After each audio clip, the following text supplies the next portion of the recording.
Kyle here from All Media Reviews, here to do another CD A to Z, but just to get out of the way, I'm probably gonna try to make it'll probably be like a series of videos, um, of the film list I was talking about earlier this week, going back to last week, because I did the Pub Meeple. It was not 80, it was like 160, and there's stuff that I was missing in there, so. But I'm not sure I want to take this approach as a just, okay, here are the top whatever. I may do either a countdown or just pick just 10 in there and just show them. And I'm going to try to track down the DVDs, but I finished that. So that's hopefully tomorrow. If not tomorrow, then probably next week. I'm off Tuesday, although I got appointments and stuff. I think I mentioned the Deer Hunter. The pre-orders are up now publicly for the soundtrack and the North America EP. It's coming out June 6th, and they're putting out vinyl for both. So the actual soundtrack's coming out as a physical item as well as that EP. The original I thought they said in the QA was just going to be the EP, the North America EP that was coming out in physical. Um, but yeah, so I'm gonna do CD A to Z Fates Warning. One other point about Fates Warning is I actually sent Scott from the Prog Corner a message a few months back because I know they did the prog metal show. They did a thing on Dream Theater. The new Dream Theater album was coming out and everything. And as much as I love Dream Theater, I've loved them for a long time. They're a super important band. For the Basically, I got into Fates Warning. This video is about Fates Warning. Um, I don't know if it was right after, but at some point over the course of a couple years later, I came to believe that, especially in the early to mid, like the mid 2000s, even earlier than that, maybe, Fates Warning, I like them more, and I think they're, as much as I love Dream Theater, I think Fates Warning are better from a beginning to end. The body of work, the consistency in their catalog, and this the style of prog metal that they do. I still love Dream Theater, but I'm thinking I might try to do a because I don't know if it's ever going to happen on the Prog Corner, although it still could happen. But I want to do a video Dream Theater versus Fates. I did a Dream Theater CD, my Dream Theater CD collection a few months ago. Dream Theater versus Fates Warning and why Fates Warning are better. Um, and I feel like I'll be rehashing that and what I'm doing in this video today, but you know, I'll have to do like a tail of the tape kind of thing. And anyway, so here's my Fates Warning compact disc collection, and I have a couple of CDs that might have. A lot of these like vinyls come with CDs, so I'm not including some of that, like the Enchant record, Blueprint of the World. There's one in there. But anyway, so here's the first one. Of course, I'm going to do this pretty much in chronological order. Night in Brocken. I have one of the later issues, not the original cover. I don't know how many times it came out on CD with that original cover, but the first album, the debut album, kind of came out in, I think it was 80. It was 84. I think it was 83. 84. I don't have that EP or the demo when they were known as a Misfit. The Misfit demo. I'd love to get that, but I don't know. So best song on here is of course Damnation. It's got some other tracks I enjoy, but the John Arch period, of course. So that's Night on Brocken with the Moon cover. So then I've got, this is my favorite of the three John Arch records, although I like, it's kind of splitting hairs between this one and the one after, but I have two copies of the second one, Spectre Within, the final record with Victor Arduini. Yeah. And this is a great record. Like I said, it's my favorite. The second one here is the one of the remastered with a bunch of bonus live Radio Underground live rehearsals, some other stuff. I think it might be a double disc. I can't remember. No, I guess not. Got this at Amoeba. I don't know if I'm showing the booklet and stuff like that. I've been doing a lot of these. It just adds time,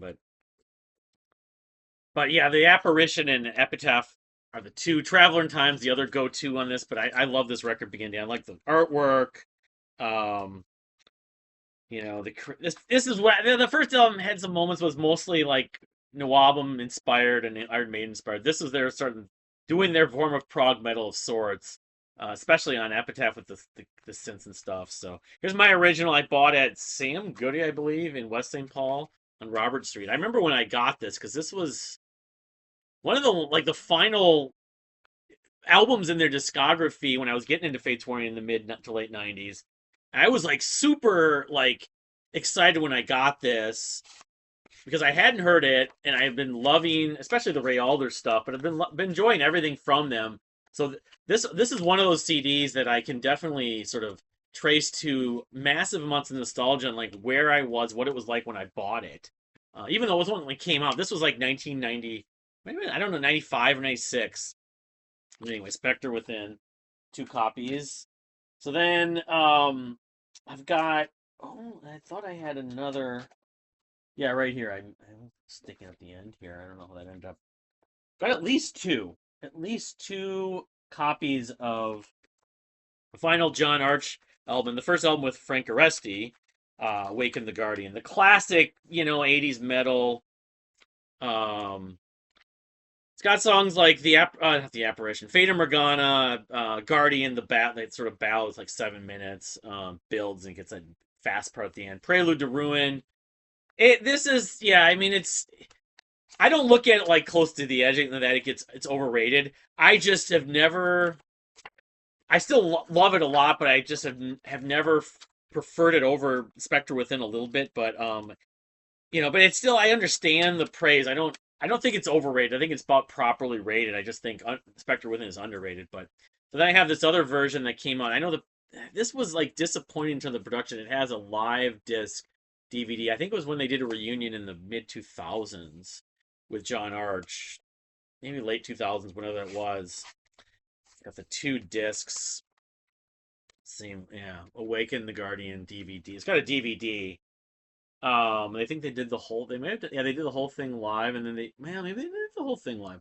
Vader Morgana, the apparition. It was a reunion show with Die Young, Guardian, but of course Exodus is on this album, which is the epic at the end. Um, and I got kids flying, crying outside, of course. But that's what I love where I live.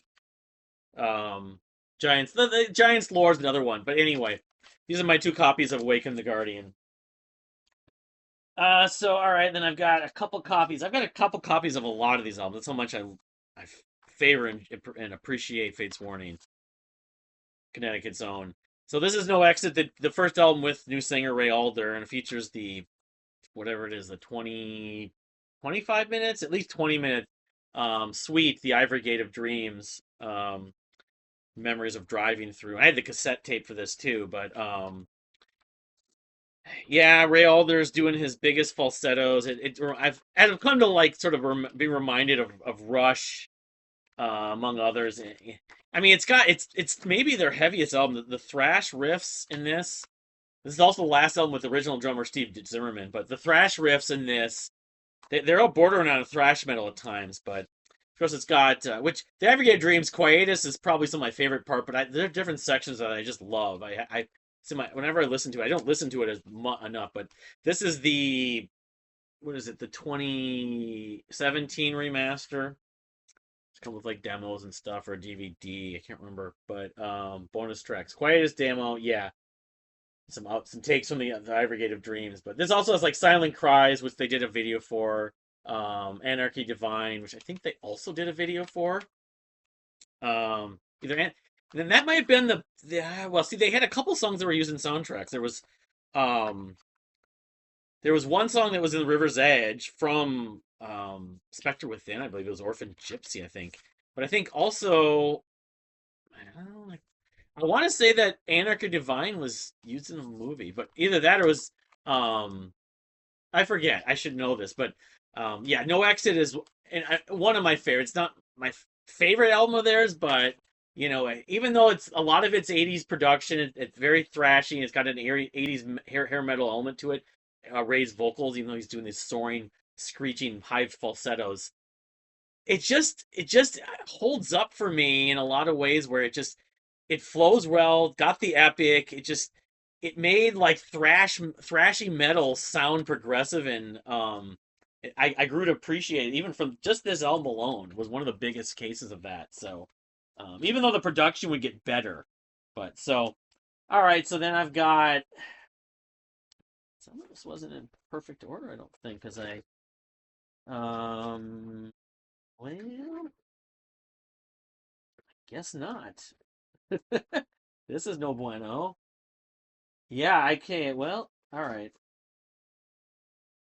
I don't know what happened to one of my copies of Perfect Symmetry. Here's my um digipack, the one of the remasters. But I know I had a copy of it on CD.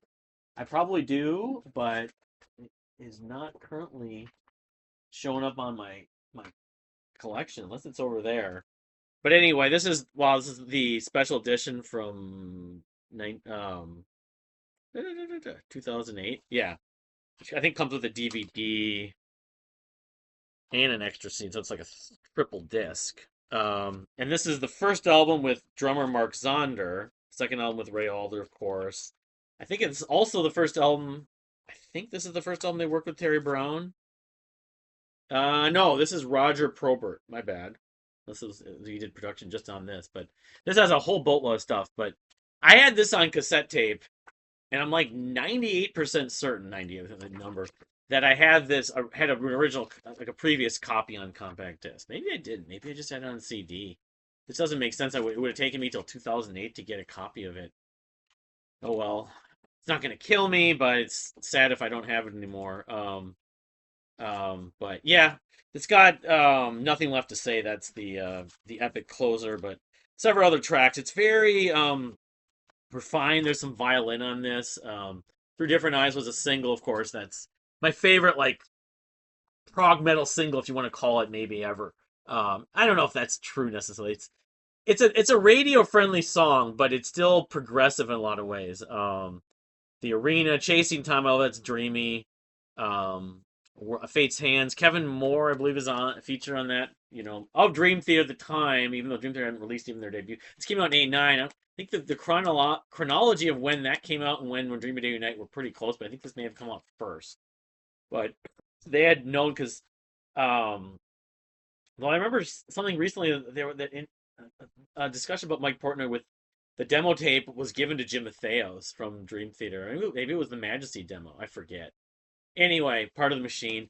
It's kind of what's the word? Rusty. It has a not organic sound at times. What's the word? Kind of like the way Tool sometimes comes across. It's very I can't think of the word. It's gonna bug me now. I'll think of it later, probably and post it. Where it's very steel sounding, very mechanical. Mechanical is the right word. It's got a mechanical sound to it, which for better for worse, but I know people love it. I like it. Mark Sonder, I'm not gonna say more about, but you know, I'm not following him anymore on Facebook, but that doesn't deny the fact he's a fantastic drummer and he had a huge influence and was a big part of what they did with this. Why they made a big jump in sound from even No Exit, because No Exit still had irks of this sort of the original sound of the 80s. It was progressive, but it was also 80s hair metal. And Perfect Symmetry doesn't sound really that hair metal. It sounds more like Rush. Um, all right, so I've got two copies of Parallels. They're commercial peak, and it's a fantastic record. This is the first album that was recommended to me. Being a fan of Rush and Dream and getting to Dream Theater, this is the one that was the go-to, and it makes sense. This is their most polished. This is the first album I believe did work with Terry Brown. That Perfect Symmetry came out in '89. This came out in '91. It's my album of the year for '91, partly because '91 is somewhat of a thin year, but partly because this is a great record. I think I overall still prefer it to Perfect Symmetry, although the two albums have a similar element. Even the photography looks like Rush. Like this looks like the photography they did for um, Presto, or maybe even maybe it was period of the time, late '80s, early '90s photography. But um, you know, it has point of view, eye to eye point of view was. I don't know which single was bigger.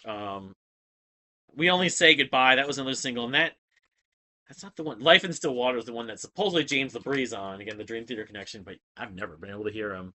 Um, the 11th Hour is my favorite track on here, though. That's got the back and forth echoing vocals, and the dynamics are great. Every track on here is pretty much, you know, a non-skippable track. We Only Say Goodbye. We Only Say Goodbye is maybe the weakest track because it sounds super poppy, but still not bad. Don't Follow Me. The Road Goes On Forever. I guess you could say there's a little sameness, but this particular version, the 2000 whatever is it remaster with the DVD, um, yeah, it's got. Of course, it's not like the one to pull this out, but they changed the artwork a little bit. Yeah, they kind of it's kind of cool looking at it with the cover art with the kid or the old man and the kid rather. Something about old men and 80s metal, 80s prog metal, 80s thrash metal. They were featured. Even King Zex, I think, did. I can't remember, but this is live January 23rd, 1982 at the Palace Hollywood, California. Pre-production demos. That's what it was.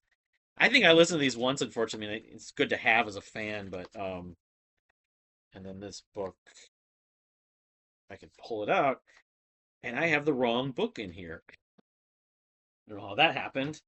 Anyway, well, I'm not going to bother it with it, but yeah, it's got a bonus. The making of parallels point of the ITI point of view video, yeah, and those demos. So that's what you get a DVD.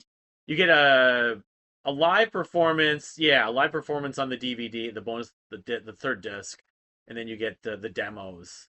But yeah, Parallels is a great record. It was a commercial peak. They recorded in Toronto. I know it was kind of stressful making that with Tara Brown. They were there for like 6 months. They didn't get anything done. I was reading in the book about that. But all right. So moving on. I don't think I have two copies. Yeah, at least two. At least two copies. Yeah. Okay. So I have two copies of the Fall. That was 91, 94. Inside Out, which is like their new age sounding album. And here's my original compact disc, of course. Metal Blade Records. The thing is, this can't be it actually, because this just says Bandcamp. Again, I kind of think I bought this. I may have bought one of them. I bought on cassette, and one of them I bought on CD, and not the other, because I was buying both at one point. But Inside Out has always been a record that I've kind of I've liked, but it's never been high on my list.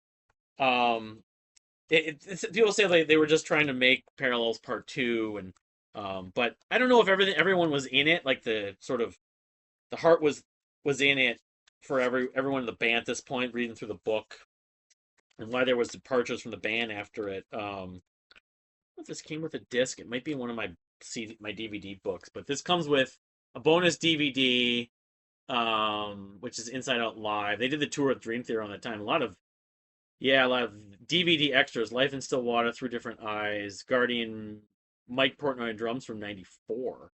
Watch that. MTV Europe interview, '95. God, I could go back for watching that stuff. But the second disc has Live at Dusseldorf, Germany, February 11, '95.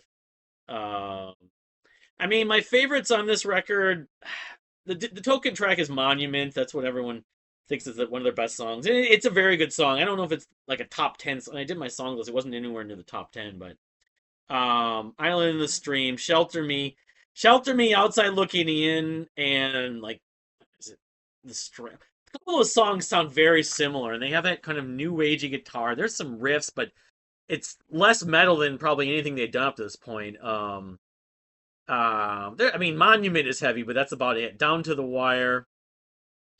But yeah, here's my original. Bill Meteor produced it, but it was still on Metal Blade. So, and so I've got the book, which was inside my Parallels. I didn't realize that. Yeah, I mean, it's even the new age look of this. So, yeah, I mean, I revisited it a few years ago when I was going through the Fates Warring series. I still like it. I don't find it to be, it doesn't compare to several of the other records. It's more to do with how the quality of their work. Um, yeah, I don't have. Okay, I thought I had that because I have a CD single, but I don't have it. I'm missing like I have the jewel case, but I do have the compilation. This was a big deal when I bought it. The Chasing Time compilation, which includes Circles, which is basically like I want to say a mixture of like Outside Looking In. It's a song that was supposed to be might have been originally written during Parallels, but it was going to be on Inside Out, but it didn't make. But it was like the Outside Looking In and a couple other different lyrics. This has the unreleased remix of We Only Say Goodbye, and then it Fate's Fingers, which is an offshoot of it Fate's Hands from the Perfect Symmetry record. But of course, I'm missing the booklet at this point. Fortunately, I don't know. I got the sticker for when I brought this into Best Buy, but it's a compilation. It's like a best of 12, 13, 9, January, December 13th, 1997. it has The Apparition, Through Different Eyes, Quietus from No Exit, Prelude to Ruin, Eye to Eye Guard. I mean, there's not too many songs that are missing on here. I mean, some of the epics doesn't have Epitaph, it doesn't have Fata Morgana. There's some songs that I love that aren't on here, but I understand why the track list for the most part was chosen. They put some of the extra tracks. It's got the 11th hour last. So, all right, so then I'll just move on. I have a single over there, a jewel case, I believe, but I don't know if I don't have the CD for Pale Fire, which I don't know, but anyway, then at that point, of course, Frank Aresti and Joe DiBiase, left the band. Original bass player DiBiase and longtime guitarist Frank Aresti, and they became a three-piece basically. And Joey Vera joined to play bass, but he wasn't like a full-time member. I can't remember if he's actually on this, but of course they released their opus, one song, 12 track, 12 step, 12 movement, A Pleasant Shade of Gray, which is their masterpiece for me. Um, like 52 minutes or something like that. And ambiguous lyrics at times. They use samples. It uses a lot of piano. They had Kevin Moore come in and play the piano parts. He didn't write any of it, but he performed it. But I think he did have something to do with how the textures and the productions came out so well on this. And it was a clear difference from Inside Out, and even you could listen to like Parallels or Perfect Symmetry. There's some heavy riffs on here, but this is almost more pure prog. I mean, there's some riffs, but I just think it's more piano driven, heavy progressive rock, you could say. But the dynamics, it's kind of bleak from a subject matter tone, but it's not like they're talking about dying. It's just more of like, well, there's one simple was like, get a gun and shoot me, but the different, they have like a baby sample, but the emotion is just left out there. And yeah, it's so well crafted. I mean, it was kind of their 2112. It's like, they, after those guys left, Jim Matheos was still the main writer. It's like, we're gonna go guns blazing. I'm just gonna screw writing another album full of trying to make radio hits. We're just gonna write an album that I want to write. I don't care what happens. And it turned out to be a hit among the fans. They loved it, and it kind of reinvigorated their career. So then they re-released a version which I've damaged a little bit, unfortunately, in 2015. I love this album so much I should get a new one. As you can see, the case has been damaged a little bit, but 2015, it wasn't like an anniversary or anything like that, but which includes um some of the sound check recordings from Wheelers, Pleasant Shade Ray live in Europe, and it's got the that's on disc 2, sound check recording in trance, and then the demos and remix on the third disc, and then there's a DVD live in Europe in '97 and a Pleasant Shade of Gray live at the Whiskey in '98. So yeah, I didn't see this tour. I hadn't seen them to this point, unfortunately. Looking back at it, but it was when it came out. I was 20 years old. Yeah, I think it came out in like the spring of '97, like March or April. But I have some regrets about that. I would have gone to Chicago. They didn't come here anyway, but they didn't come here for the Parallels tour though. But I didn't know about them, and it was like whatever, 7 years old back at First Avenue. I was like 15. The Parallels, or may have been actually Perfect Symmetry. One of the earliest, they did come here once or twice. I remember looking that up. They played First Avenue's main room even. But yeah, this is a special record, A Pleasant Shade of Gray. That's why I have this version, but I should just buy another version just to get the case in better shape. But anyway, so moving on. So then they released Still Life, the double live album, which I don't have it on vinyl, but I do have the CD, of course, which includes a live performance around that time, the '98, of Pleasant Shade of Gray, and then the Ivory Gate of Dreams. It's a pretty great set list. I mean, they are a good live band. I think of them more of a studio band, though. I don't know what this was. Still Life merchandise '98 when I got this. Um, 11th Hour, Point of View, Monument, Prelude to Ruin, We Only Say Goodbye. I mean, it's a pretty good set list. And they're still a good live band, but I mean, I've only saw them 3 times, once at Prague Power USA, so I think of them first as a studio band. But this is not their only one, but this was their first live album at this point. So and they did the whole Pleasant Shade of Gray. So, which I think it is really good to hear live all at once. But if I'm listening to it, I'm still gonna reach toward the original, the studio version. But you can get merchant. I should have signed up for this. Oh, you can get like a hoodie from album cover on black short sleeve. Damn it! I should have bought that. I screwed up. Anyway, that's still live. So all right. Then in 2000, yeah, it was 2000. They released, of course, Disconnected, which at the time people really liked it, and it includes the services of Kevin Moore again. Of course, they it features on a few tracks, especially the song "Still Remains." It's like the 17-minute epic, which Jordan Blum just did an article, and he considers it Fates Warning's best song. It's hard to argue; it's in my top five. I wouldn't put it above Pleasant Shaded Grey, but after that, I don't know if they did anything better. Um, but for some reason, people don't like a lot of the fan base don't prefer this album.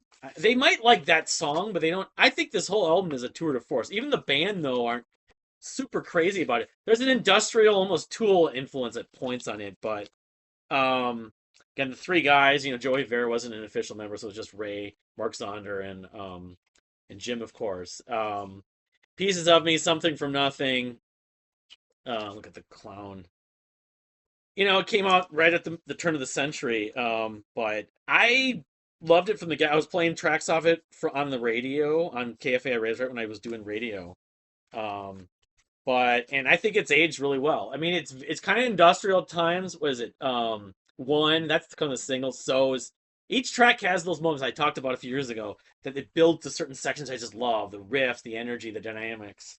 So then they re-released it recently, 2023. I got another version of it. I don't know if it sounds really much of any difference. It wasn't remastered, but I know that they were like, because Metal Blade was releasing. I got the vinyl, and it's like you could get the CD for an additional like couple bucks. I think that's why I got this. I forget. There was a reason why I did. I mean, do I really need two copies of Disconnected? Because I don't think from a fidelity, and even the artwork looks pretty similar. If you look here, um, not identical, but pretty similar. Um, in the booklet, but anyway, yeah, because I think this is the same booklet. Like they just the coloring is just a slightly different, like more faded, but the last part was very. It seemed like Kevin Moore had his stamp with the had his stamp on with the samples and the dreamy kind of you know sequences. Yeah, I mean, I guess you could say, well, the case is slightly different, maybe, but no, Disconnected is at the top of my favorites for this band. But anyway, so then I did buy this, and I purely bought it, almost purely. This is like a double disc, like double album release, which includes some demos. Outside Looking In demo, Shelter Me demo, and Island in the Stream demo. This is yeah, it's Inside Out and Disconnected. So I technically have three versions of Disconnected and the vinyl, which that took me a long time to get, but I love that album as much as I do. I don't feel bad about that, but so you can see but it does include their cover of Under a Milky Way, I believe. Yeah. And then it's got also It's Over, the Shutdown demo, OSI, of course. But I can't remember. There's no vocals from Ray, but it's just the demo that Jim did. It's Over. Not the thing that never was, but yeah, because the thing that never was like a compilation of a bunch of tracks off OSI without vocals. But then it also has something someone slash everything the one demo is called someone slash everything. But yeah, Under the Milky Way, this the cover from the church. But yeah, I mean I paid maybe $15 for this. I can't remember if I bought it online or I may have found it. I may have actually found this in the store. I was like, I'm buying this sucker, even though I had both albums, but I didn't have those bonus tracks. So as a completist of this band I love, so all right, so that was in 2000. I don't know when that thing came out. This came out maybe a few years after that. It came out in 2006, actually. But I do have the next album, of course, two copies of that. FWX or X, their 10th album technically. Which I really love this album, and Disconnect is looked down upon. This album is looked down now even more upon for some reason. But at the time, though, like Disconnected, this album was well received. FWX, and I know people that liked it more than Disconnect. They were reminded of it's like their best album since Inside Out because it was more songs, it was more guitar driven. Because Kevin Moore didn't show up on this one, but there's a lot of really good songs on this album. It's different, and I know the band even like Jim even looks more down upon this record, but than even Disconnected. But Another Perfect Day is a terrific track. It's super catchy and memorable.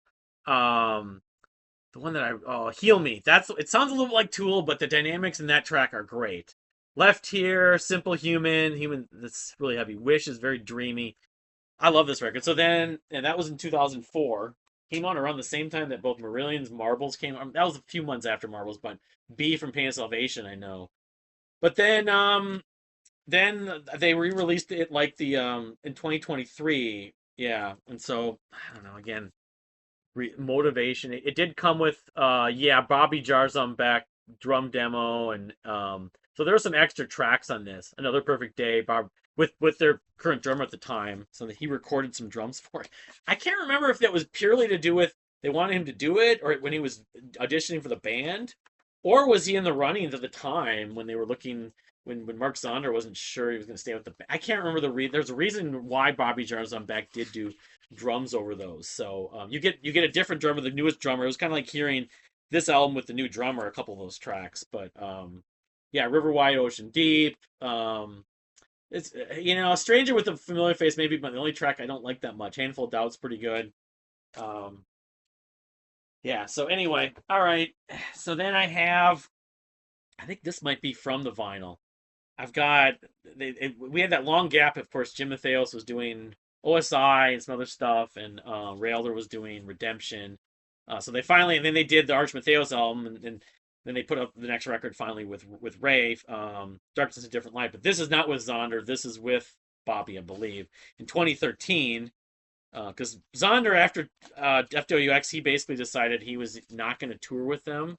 At this point, he wasn't in the band. So but this album unfortunately came out at the end of the year, and I think at this point Joey Vera was declared an official member. Because there he is right there. And the first album in the 2010s, of course. It came out at the end of the year, and I remember hearing the song Firefly and kind of liking it, but I didn't spend that much time with it. And so this kind of went by the wayside, and then I went back to it a few times and never got that into it. And then I revisited it a couple of years ago, and I've become to like it more. But it's still one of their weaker records, but it's still decent. Let's see, Falling, 1,000 Fires is decent. Some of those tracks are kind of dark, Into the Black and Lighthouse. Oh, Chloroform, I know that Kevin Moore wrote the lyrics for, so it's kind of hit and miss. It's a record that I haven't listened to probably as much as I probably still should have, but it's one because I didn't enjoy it as much recently. But when I did go back to a couple of years ago, I enjoyed it more than I had. It also includes on the bonus discs Firefly, the extended version, Falling Further, which wasn't on. There's Falling and Falling Further, it's a different song. A version of One live from Disconnected and Life in Still Water. So there's a couple of live tracks. And this is the disc I believe that came with the vinyl. So I bought it on vinyl. So I love Fates Warning. I'm going to get the vinyl at that point. I'm buying vinyl in 2013. So it came out like October, November of 13. And I just, for 2013 was one of those years I was just, everything took a back, music was taking a backseat to other things in my life. So then I have only one copy, but, as a follow up, which absolutely reinvigorated my passion for them again with Theories of Flight. I got this on vinyl too. And it has their just fantastic track, The Light and Shade of Things. And I finally did see them again on this tour. I saw them at Prague Party USA in 2009, but I'd seen them only one time with Savatage in 2000 or 2001 actually. But I got to see them on this tour like in 2018. It was 2018, around the time 2017 or 2018. With Queensryche, the last time I saw them, probably the last time I will see them. But this was to me a big comeback. Even though I liked FWX, Darkness and Different Light was. And this was better than I totally believe this better than the Arch Matheos albums actually too. But beyond the light and shade of things, which is just the passion is all over that song, the dynamics. It's one of their just a progressive track. It's 10 minutes. Songs like Seven Stars from the Rotoffs is really big. The closing track, Ghosts of Home, very dreamy. It's a great mixture of dreaminess, progressiveness, kind of dynamics and just well written melodies and harmonies. White Flag, like Stars Our Eyes Have Seen. I love this record. It was my album of the year for 2016, usurping like Cloud Cult and Deer Hunter and some others. But then this version comes with a second disc, has acoustic version of Firefly, and then Seven Stars, Another Perfect Day, Pray Your Gods, Adela, and Rain. Those last three tracks, I don't. Those last three tracks might be other names of other songs or songs that didn't make it that were never like they were just demos. They weren't as good. I don't know. I don't believe they're on the vinyl, but the Theories of Flight is just it's an unbelievable record. Not their best, but right up there. So the last thing I bought from Fates Warning on compact disc is the live album from 2018, just live over Europe, which it includes a lot of the stuff, including stuff from Theories of Flight, Light and Shade of Things. It's a double disc, I believe. Um, There we go, the brown disc and everything. Yeah, no, it was with Bobby Jarzon Beck, of course, and that lineup, that same lineup. You can see them right there. Um, it doesn't include like a full album the way that sort of, or like it doesn't have the major epic like uh, the Ivory Gate of Dreams, but it doesn't include like full album the way that The Pleasant J. Ray is on Still Life. But it has Still Remains, the epic big. So it does have. I'm wrong about that. I misspoke. It does have Still Remains, and I don't think this is with Kevin Moore. They did have Kevin Moore join them on stage one or two times though, but I don't think it's with Kevin Moore. I think they had someone else play the keyboards. Um, because actually, when I saw them with Sabotage, they did Still Remains, and Kevin wasn't there. They had a hired gun playing keyboards, I believe. The 11th, a lot of the stuff from the late 80s, early 90s, 11th Hour, Through Different Eyes, Point of View. Then it's got Falling from Different Darkness, Different Light, A Pleasant Shade of Grey Part 9, Eye to Eye. It's a good mix. It's got Another Perfect Day. I don't know if there's really a structure to this set list. Totally Pale Fire. Not really. It's just kind of SOS. It's a good mixture of basically the last, like a 30-year span, like from whatever 88. Nothing, nothing from Inside or nothing from No Exit or earlier, but basically perfect symmetry all the way through Theories of Flight. So I don't believe I have a copy of their final record, probably Long Day Good Night, but I have it on vinyl. I can just pull it out just to verify that. Again, a lot of these vinyl come with CDs, and I sometimes don't pull them out. Otherwise, just as a completist, I probably should get it because I don't see it in here. So maybe at some point, mixed by Joe Barresi, of course. Yeah, and I'm not. I've said my piece on this album. It's I like Darkness in a Different Light more actually, but so that's it for Fate's Warnings compact disc collection. I got the rest of the Fs probably I'll do tomorrow or probably next week actually. But I also, like I said, I want to do like a tail tape because I just think it's not frustrating. It's frustrating to a sense to me that Fate's Warning are so good and they have so many really good albums. I don't look at their catalog. I never have really. The way I look at Dream Theater's catalog, where there's a lot of records that I just have never really done a lot for me, or like a lot of songs especially, and so Dream Theater's catalog has become very uneven. I mean, I guess you take out the Mangini records, even if you take out the Mangini records, I would still say there's a pretty big difference between the consistency from beginning to end in their album, in their catalog. But yet Dream Theater, of course, has gotten a lot more success and fame, relatively, but compared to Fate's Warning. And I just think I wish at least a fraction of the people that know and love Dream Theater would actually be aware of Fate's Warning and might at least feel their catalog and their music is worth hearing. But they just don't, and so that's why I feel like while I love Dream Theater, Fate's Warning to me are better. Their catalog is better, their discography is better, and they're more consistent. So, but anyway, it's not like I hate Dream Theater. It'd be interesting. I'll just kind of do like a side by side comparison, maybe kind of like there's a channel that does that. I forget the name of it. Where they have it's this one dude, and then he has like this woman and this other guy join them. They do like tail to tape, album to album. Under like he did like one for the Monkees and some others. It might be worth trying to do that. So, but anyway, thank you for watching, and we'll see you next time.